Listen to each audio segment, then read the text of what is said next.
We all know the story of the prodigal son and the great example of why the church has missed us so much is we call the story of the prodigal son the story of the prodigal son. We want to talk about the naughty son who went away.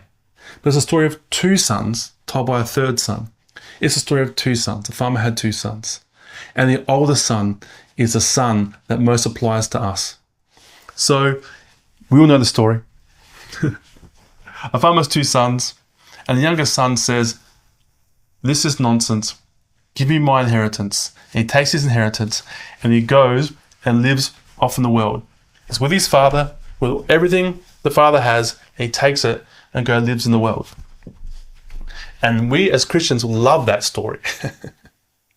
But what we don't tell the story of is this guy who's also in the house, but by his own decision is working to be in the house. He's in the house. So we've got one son being really naughty over here, and we've got one son trying to get up there. Both sons have the same problem. Both don't know they're in the house.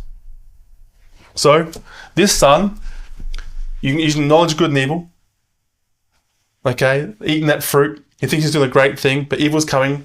When you do evil, but knowledge of good and evil, death comes quickly. It comes really quickly. Poof. Okay, this doesn't work. I'm going to go back and be a servant in my father's house. So he goes back to be a servant like this. He makes a call. Maybe his father's that good. He goes back like this. And the father sees him, hitches it up, comes down and grabs him, gives him his jacket and sandals and ring, and takes him into the house.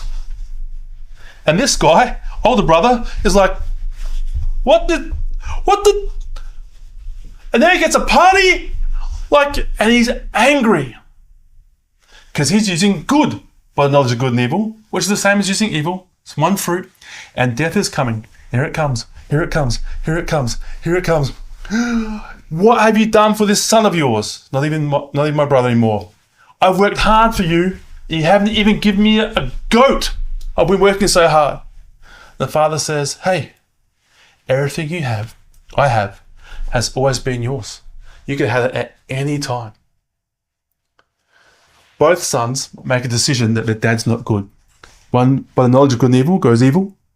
One by the knowledge of good and evil goes good. And they both get the same results.